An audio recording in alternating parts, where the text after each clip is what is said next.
Burgess and Bolton's weekly wrap-up.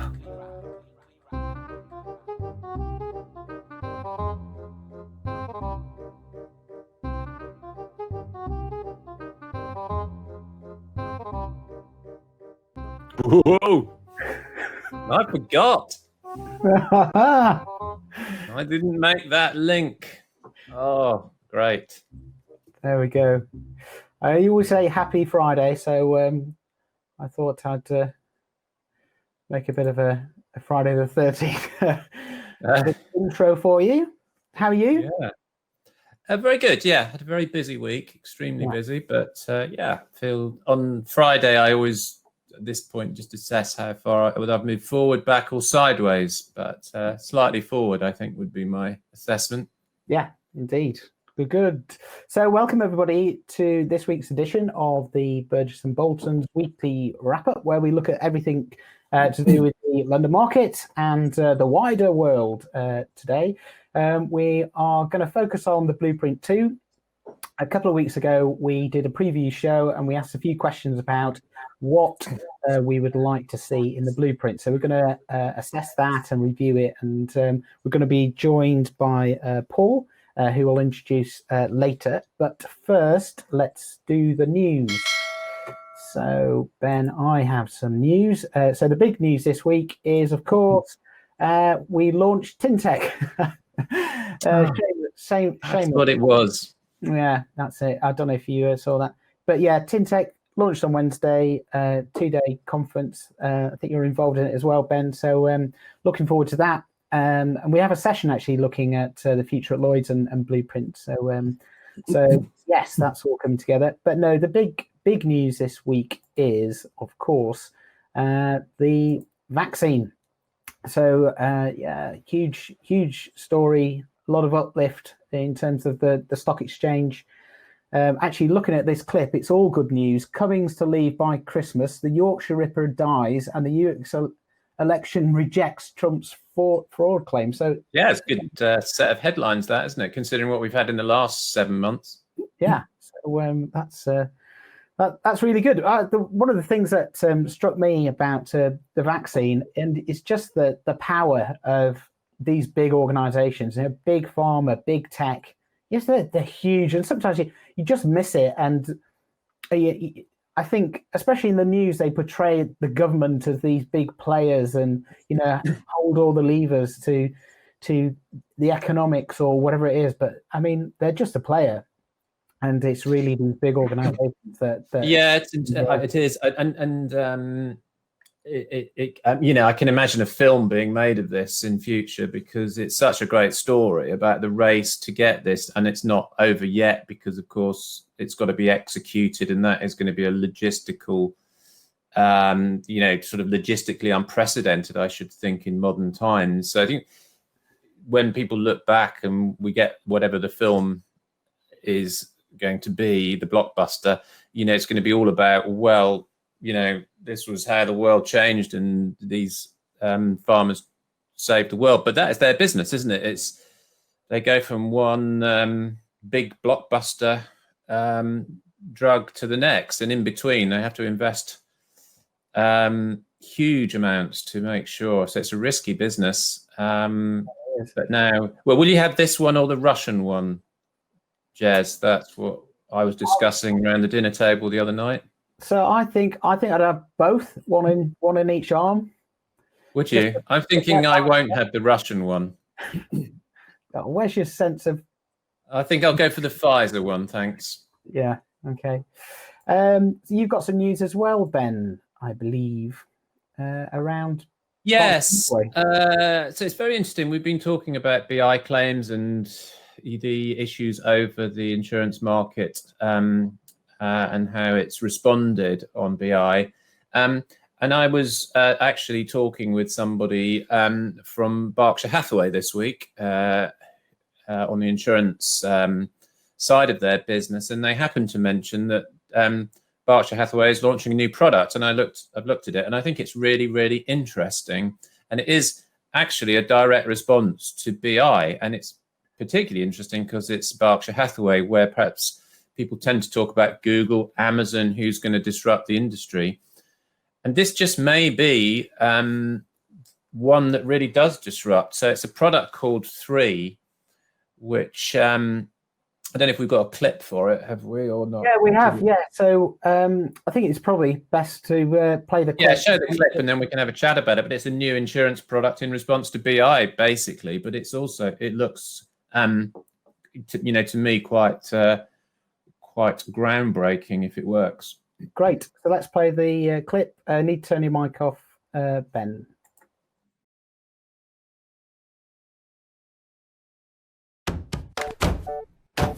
At 3, we insure small business differently. Because you do business in today's world, not yesterday's. We hit the reset button on an industry that hasn't changed much in the past 50 years. We deleted what we didn't like gaps between policies you could run a truck through, and countless pages of jargon. Unlike those enormous policies from other insurers, ours is only 3 pages. 3 is based on 3 straightforward beliefs. Our policy is simple, comprehensive, and delivers value. Even though we're new, we're part of Berkshire Hathaway, run by Warren Buffett. That's Warren. 3 means your new hire is covered, and the damaged goods and medical bills caused by the accident, they're covered too. And that link that someone shouldn't have clicked.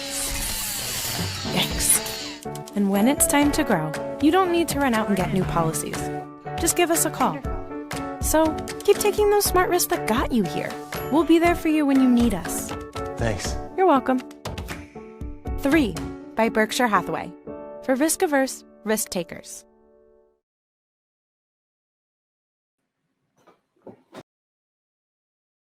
What a great ad. Yeah, it's a really good clip, isn't it? It sums it up sort of nicely. 3 pages. I mean, there's so much to say about it. I mean, first of all, it's Warren Buffett. Warren Buffett doing a small business advertising campaign, which is actually good, and it's this simple product that, to me, and the things we've been talking about, and I've been talking about actually with quite a lot of people in the industry, this is the sort of thing that should have been available, not the more complex sort of indemnity type policies that we do have in the market. So it makes a huge amount of sense. And I think people have got to be really worried. I mean, this is a direct to market sale as well, so it will bypass the brokers. So it'll be fascinating to see how this works out. But brilliant move, I think, and really interesting. And real innovation in action there. And we spoke about this before we came on air, but innovation from a company like that is not it's not a Google or an Amazon. It's somebody that's seen a gap in the market, understands insurance, and goes, right, okay, we've got a play here, and this is it. Yes, and they've got a huge amount of capital behind it because they're such an enormous enterprise. Yeah. And to put Warren Buffett's name on it, because they could have just, I suppose, gone for a sub-branded type thing and said, well, let's not stake the whole of Berkshire Hathaway's reputation on this. They've really gone for it. Yeah. So it's a real sort of line in the sand, I think, for the market generally. I mean, we're going to see, obviously, in the next few months, just what the impact of BI is on take up of SMEs buying policies, property liability policies, and so on in the market. And this could grow quite quickly. Yeah, definitely could. Very, very exciting. So let's move things on to our main focus this week, which is the Blueprint one. And we have a guest of the week. So let's play the jingle and bring in Paul. Guest of the week.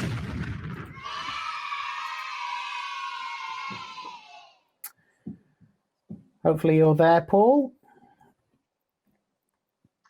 Oh, no. Hello, Paul. How are you? You can't hear me. We sorted out all these problems, didn't we, before we got on? Anyway, I will introduce you, and hopefully we can hit the settings and get Paul to be able to hear us. But we're going to be focusing now on the Blueprint 2. So we've got Paul Rich here, who's director of Bertozzi Consulting, been in the London market a long time, especially on the operations side. So hopefully once he gets the audio working, Okay. You might try and I log can in. hear you. I can hear you. I can hear you. Okay, great. I can hear you now. We're back Great. online. Okay. Super. So I was just introducing you there, Paul, and perhaps just to start off with, just give us a bit of background about what you do and some of the challenges you see in the market. Well, yeah, thank you very much for inviting me on. Really excited to talk about the blueprint or the latest iteration of the blueprint document. But my experience really is based on far more years than I care to really sort of bring to the public's notice. But it's probably 20-25 years of experience in the London market, working across lots of different areas of business, working for managing agents, and so sort of looking at syndicate operations. With a particular focus on things like the delegated authority model and the sort of changes that have come on stream, certainly since the sort of FCA's sort of look at the delegated authority market in general and some of the governance issues that were being sort of faced by it. So working with companies to centralize operations, take away all of that administrative sort of burden, that used to sit within underwriting teams, for instance, taking it into a central service sort of area and just managing that process as efficiently as possible. I've been working as an independent consultant now for 2 years with my company, Bertozzi. I work across the market, working with managing agents and brokers, MGAs, tech companies as well, who are looking to, get into the London market and just sort of make sure that they're working with the right sort of language. They understand the dynamics and the context with which they're trying to enter the marketplace. But for me, operations is about 3 things. It's people, process, and technology, and trying to leverage the very best out of those 3 particular pillars and creating the appropriate hybrid model to get the best output for clients. And before we just jump into the blueprint, perhaps you could just sum up some of the key challenges that you see in the market, and then we'll go on to discuss sort of the blueprint and its, as you say, the latest iteration. Well, I think at the moment, everyone's talking about data, and I think we're almost in a situation at the moment where, the companies are feeling almost like rabbits in the headlight. There is this data paralysis, which seems to be pervading sort of some of these organizations, in that they know they're sat on all of this data. They know that they can fish for it, but sometimes they're just finding they don't have the right tools with which to kind of get that information out, with which to make those meaningful sort of commercial decisions, and to also base those decisions on absolute truths, rather than sort of relying on sometimes shadow sort of IT infrastructures that perhaps sit alongside mainframe sort of legacy systems. Legacy, I think, has been talked about a great deal in some of your recent webinars. And, some of the biggest challenges I'm working with clients is, what do they do about legacy? Do they invest in legacy? Do they kind of overlay legacy? Do they create these layers? Do they create these workbenches? So no, there's so much to grapple at the moment in the London market. Hence why I think you're seeing a fair amount of interest, from tech providers and the vendor market, but also capital. We hear some stories fairly recently. There's some big money in the wings waiting to enter the London market, and it'll be really interesting to see how they perhaps leverage the opportunity, which I think is presented by a new participant. So you would have this almost like a parallel run, new market entrant over an old sort of well-established. Are the old established companies going to be dragged down by things like legacy and old process? Can a new entrant come into the market and effectively disregard that legacy swim lane and really go down the digital route? Yeah, that'd be fascinating. So let's jump into the blueprint, chaps. We've had a week to read it now and digest it. So just to kick things off, I mean, how do you feel about it? Do you think the ambition's still there? Well, Ben, would you like to start? I'm happy to start. Okay, I mean, I think Hi, Paul, by the way, sorry. I think that the ambition is sort of there still. I think it does lay out this future. I think things that digging beneath that, they've come back off quite a lot of areas. So clearly you have to say that to some extent it's been pared back. in terms of the areas in which they will, be operating in future.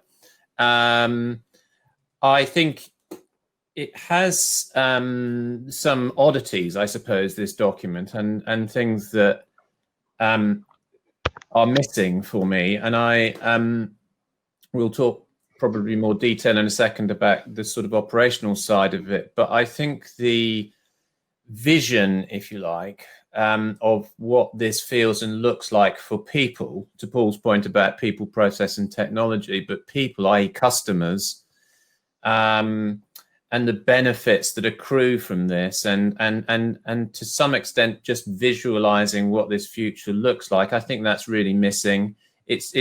For me, it's too much of another wiring diagram. It's a very detailed, very long report. I think it could probably have been written in about 5 pages, with maybe a Warren Buffett type video attached. I don't know that everybody wants to read another of these. I think people want to say, what does it look like? And when are you going to achieve it?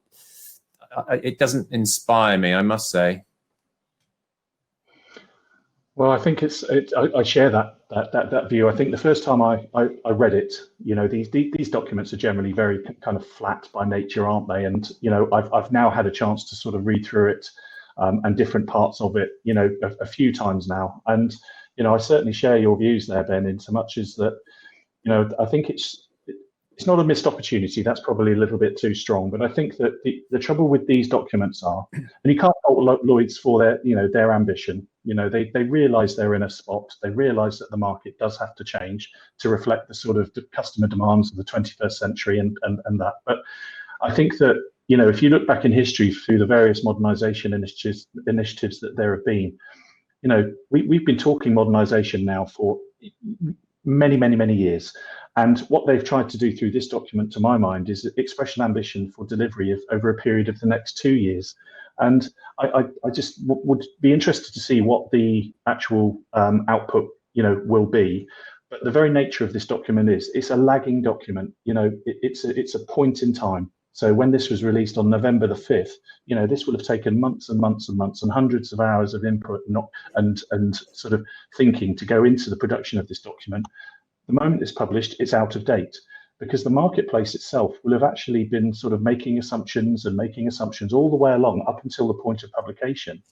And they will be so far more, I think that they, certainly in my own experience with the clients that I'm speaking to, they are far more progressed in the way that they are actually delivering their own solutions based upon their own commercial needs. Mm. And I think that's where Lloyds is perhaps going to struggle, is to try and keep that engagement with the market and to engage with the market so it can seize that continued relevance. So Paul, one of the things as well about this is it's put into this blueprint as it's still got the enterprise feel almost, that it's going to be the whole thing. All right, it's a data platform and we'll get into that in a minute, but it still feels very kind of like an enterprise feel. But certainly in the sort of soundings I've had and the conversations I've had over the last week with big players, I think their view is, well, we've read it and we'll pick the bits we like. So when you talk about it, lagging, that's one thing, because clearly those big organizations, when they take that view, are saying, well, there's certain areas in here and certain things in this document that we're already well ahead on. And therefore Absolutely. We don't need it, and we're not going to bother with it. We're going to politely, probably say, well done, but that's for someone else. It's not for us. So when you talk about the market buy-in, that isn't just like, hey, we're all in this together for all of it. I think a lot of players will say, you know what, we've sorted out, the claim side, or we've sorted out some of the tools you've got in here. We've got that already running, and it gives us competitive advantage. Absolutely. Yeah. No, I think that companies on their, if they're looking at the companies, whether they're looking at localized sort of offerings out of London or more global offerings, certainly the word that I hear probably most at the moment is the creation of these ecosystems. They want to be delivering these ecosystems on a company-wide basis so that they are fully integrated with any external sort of platforms that may be required to ingest information and data into their core platforms. And they're very much taking the view that they see the blueprint as a handrail, but it's not necessarily the guiding document that perhaps Lloyds might want it to be seen as. I think that the marketplace is actually going to be taking its own view based upon its own realistic and commercial demands. And then at some point, they want to be able to just plug and play into these systems. I had it described to me just this week by someone who was saying, we want to be more of the Android kind of sort of model, whereas we believe that Lloyd's is trying to create this kind of Apple Play Store, whereas it's sort of, if you want to play with us, then you must actually use some of our, infrastructure and our technology platforms. And I know that the complex risk platform has been dropped and that they're looking to own the DA kind of sort of part of it. So there's definitely been a shift in their thinking, I think, and a dilution over what was perhaps expressed in Blueprint 1. But I think that the market is the market and it will do what it wants to do. And then at some point, when it feels fit, it will actually then offer the plug-in type capabilities that hopefully the Lloyd's market wants. And so, Paul, data is central to this document, isn't it? This is really about data. And in a funny way, there's very little talk here about technology, whereas the first paper, I think there was a lot of sort of, the technology is going to be great and we've got to digitize and everything else. This is now the big shift for me, is it's data. So what do you think about the feasibility of this happening? What are the challenges, if you like, in this concept of a market where the data is all shared? And I'll just say one thing, the front page of this still says Lloyd's, but aren't we talking about London, the whole London market? And I'm just getting, I'm a stickler for this because I work in a business where we look at propositions and positioning, and big organizations spend a long time working out precisely what the words are and the narrative, but I'm still stuck between Lloyd's and London. Where does the IUA fit into this? Where do the company's market fit? Again, it's anyway, so that's just kind of my thought. But where are we? What's the challenge with data here, do you think? Well, I think it's about adoption, really, Ben. Right. Pretty much pure and simple. They talk about core data records. They talk about all of these different sort of standards and principles that will need to be applied. But we've already seen, data is not a new thing. Data standards, in fact, aren't a new thing. We've probably been talking about this for the best part of 30 years. And I think what they need to be doing is making sure that any data we understand that data standards have their place. With data standards, you can create that digital first, that data sort of first environment. But I think that the actual practicalities around adoption of some of those standards, there's so many different sort of stakeholders, whether you're talking about class of business actually adopting certain standards, certain areas of the market, certain geographies, certain regulation and governance that would have to apply. It's no easy task. So there's no point in me saying that it's an easy thing for them to be sort of settling on. But data, I think, is going to be the thing so that you can start to actually ingest and feed that kind of, London market sausage machine. But absolutely to your point, Ben, and this is something that I think is potentially sort of missed. I know the document does refer to engagement with other areas of the London market. It talks about engagement with the IUA and others as stakeholders. But, the one thing, fault the L and Tom for what it was, but it was the London market target operating model, and then after the Tom was sort of dissolved, so this does seem to be very obviously Lloyd's kind of centric.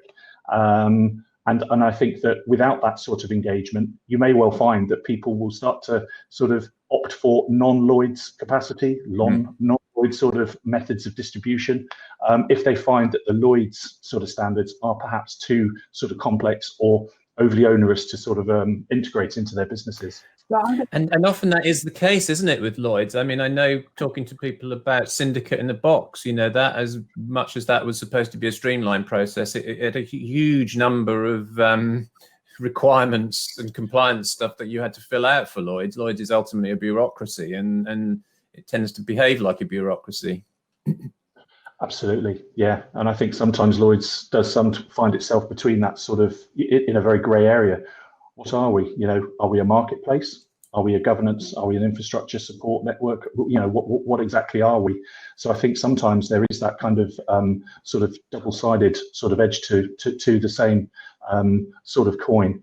And I've certainly been in situations in the past where I've had underwriters come to me. If we're working in a dual platform environment, for example, and they've got the ability to sort of lay down stamps on two different types of capacity.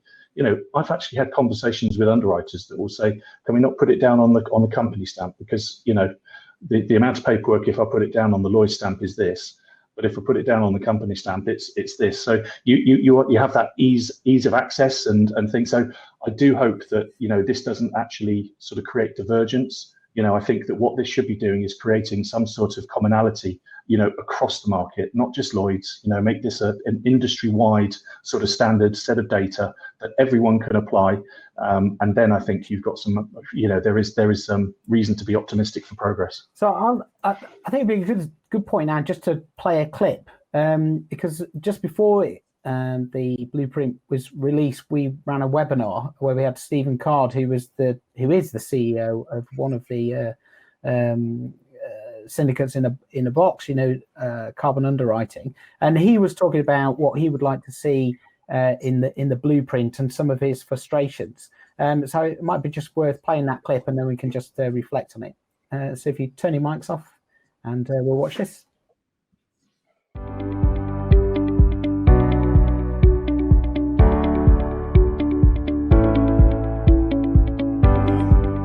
It's an interesting situation. I think we find ourselves in the market.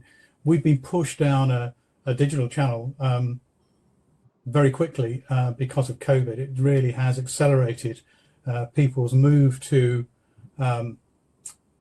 the digital platforms. Greater use of PPL. Suddenly that exploded. The challenges like Whitespace coming in, again, that's exploded in terms of its client base and usability.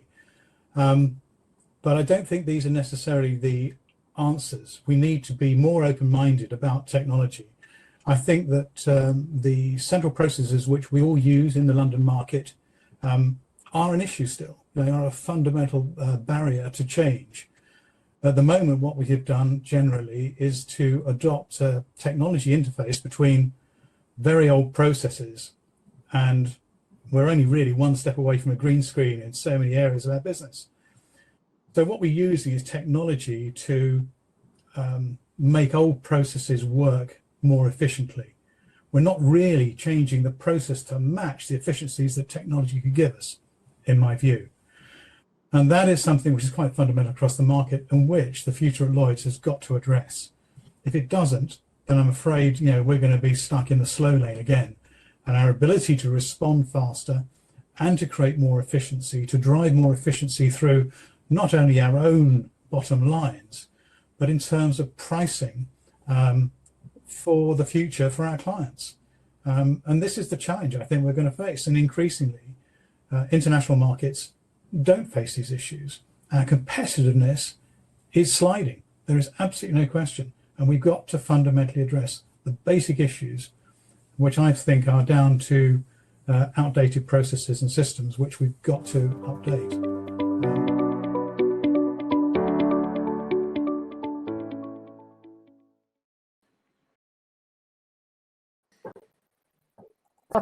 I think that's a really good clip, because it sums up some of the challenges we've just been talking about, and it just also shows it's not just us that is thinking this way. There are senior people across the market that have problems with the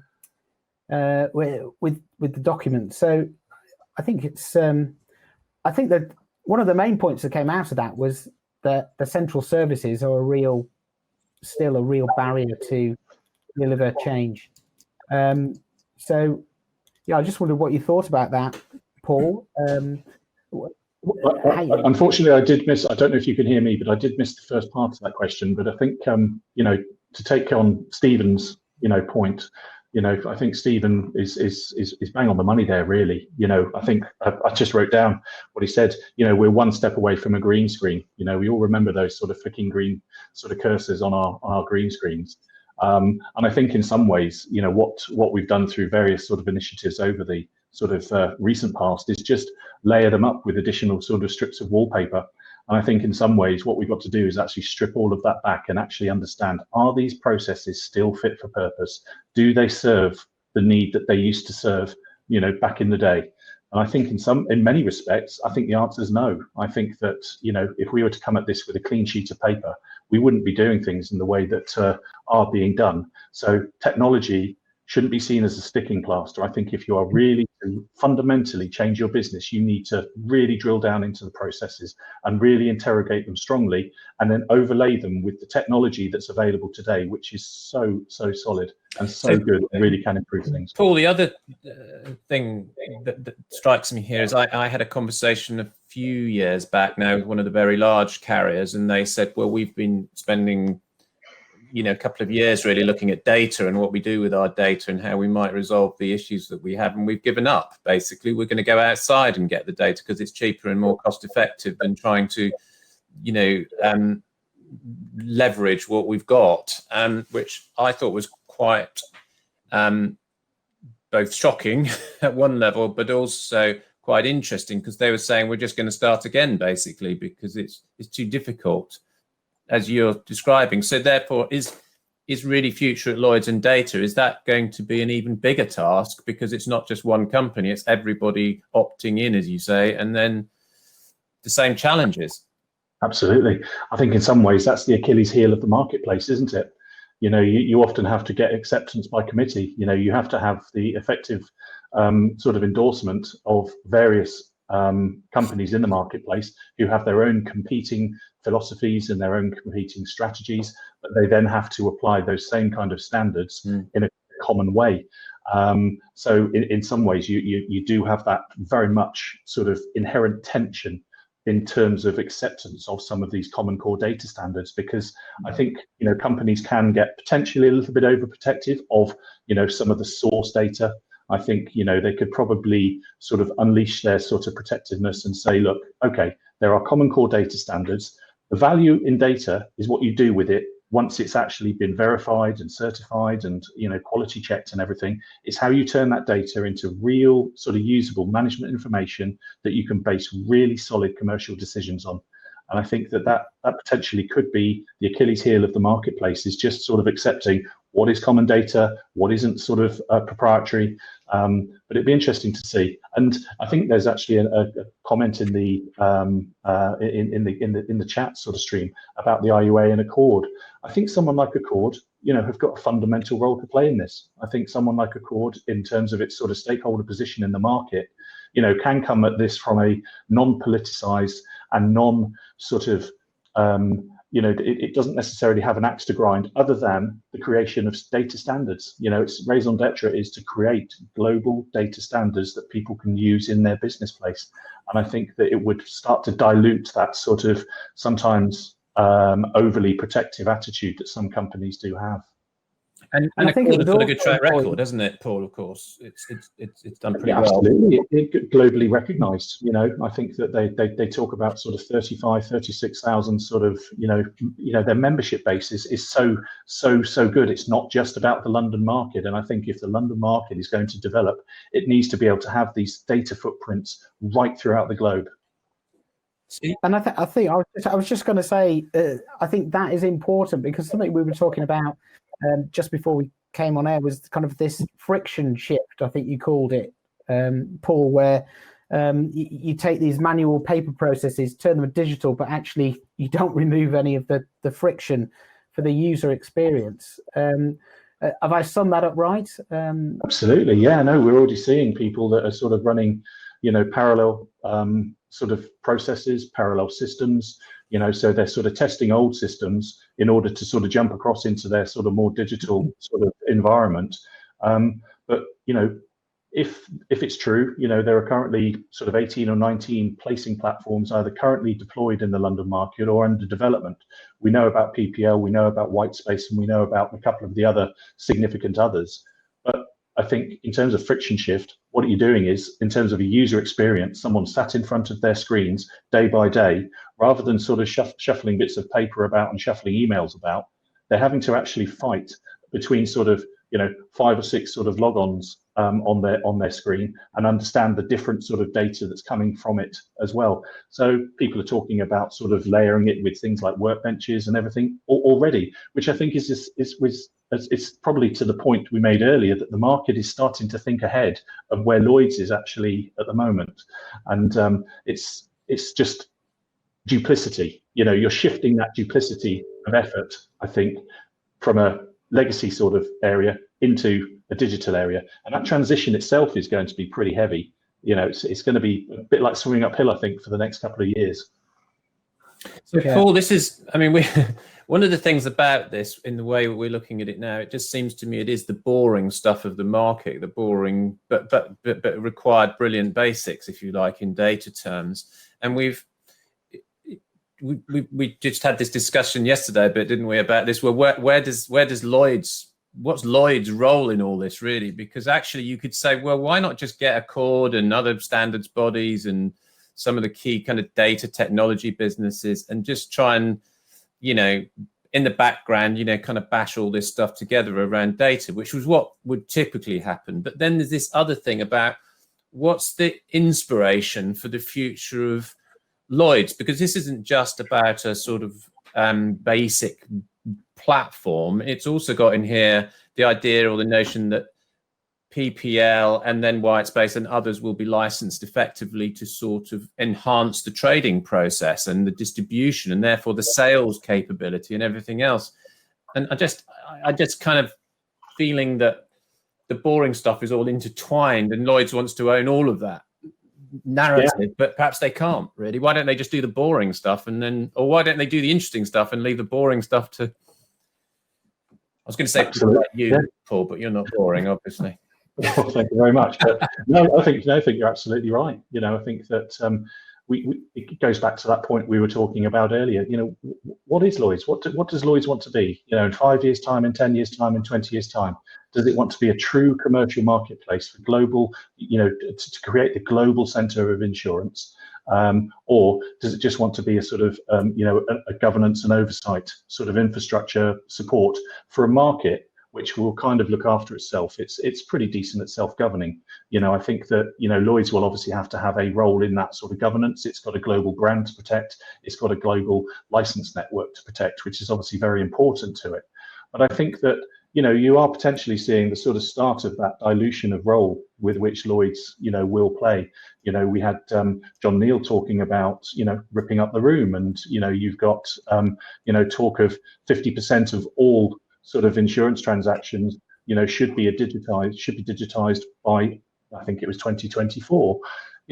I think that fundamentally, the blueprint was set there because we were all sat on these huge, great big sort of expense bases. It was just inoperable. If you give an underwriter £1 and take 40 pence away and give him 60 pence to actually underwrite for a profit, he's trying to work with one arm behind his back. And I think the blueprint document talks about a 3% sort of reduction in expense ratios, which equates to about £800 million pounds.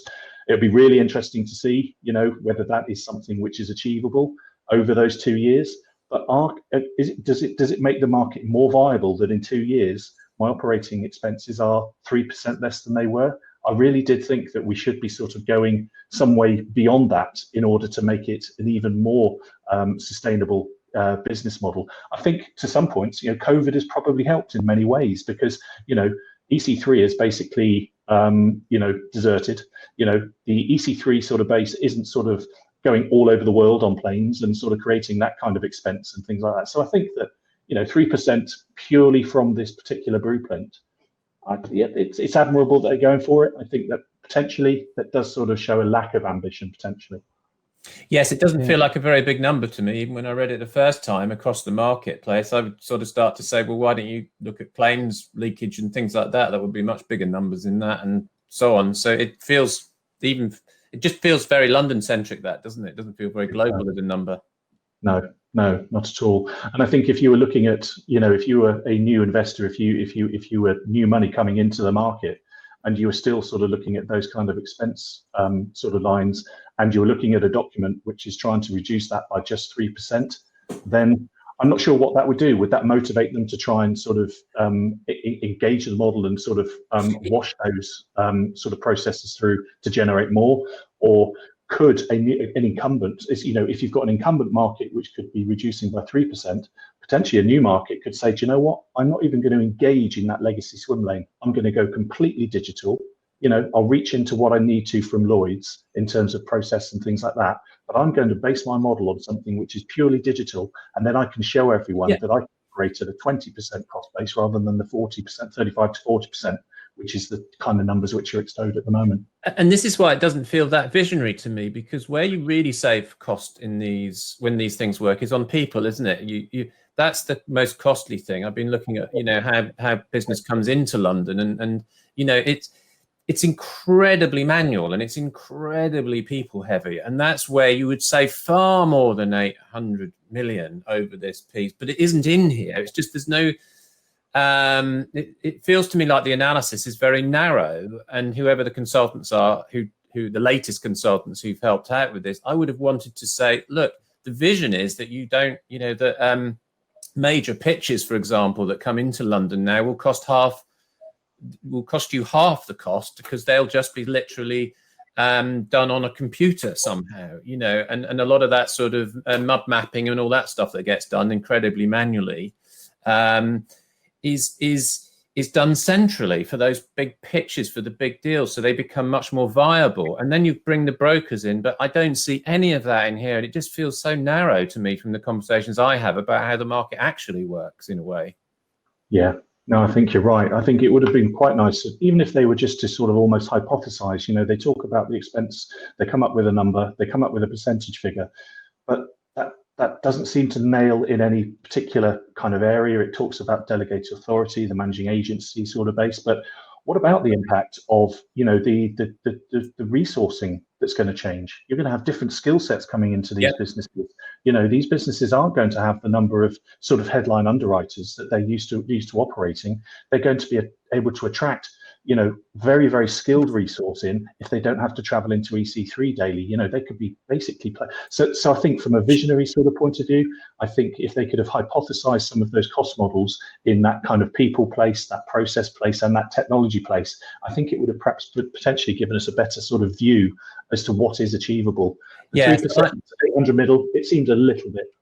I suspect some of this has come from the fact that this initiative has been very much a Lloyd's initiative. In other words, they paid for it themselves and they haven't brought everybody into the party together, because I really would think that if I read look at this front cover, the future of Lloyd's, I really want to know what that is, not what the wiring diagram is, that's part of it, but the future for Lloyd's at me, if I'm running a carrier business or a broker business, is how can I grow the share of the insurance pie and bring it into London and do it efficiently, obviously, but also how can we become appealing and attractive in terms of our innovation and our ideas, and God knows we need that at the moment. So that's all lacking for me. I really would have loved to have seen more of that in here. It's kind of gone backwards on the narrative.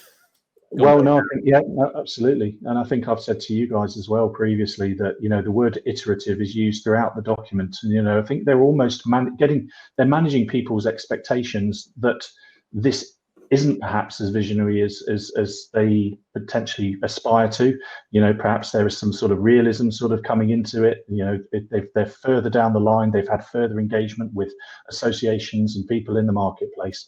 So I think that they're almost sort of setting themselves up to temper people's enthusiasm for the delivery that they perhaps have expected, which I think the outcome from that is that people are just looking at this as it's a nice document, we can read through it, but we are businesses in our own right. We understand what our businesses need in order to perform properly and at optimal performance. And we're going to carry on kind of regardless. And I don't mean that in a glib way. I think that, there is respect for what Lloyd's are trying to do and the document that's sort of put out. But I think that the commercials of these companies dictate that they can't hang around for the tanker that is Lloyd's to get basically where it needs to be. Mm-hmm.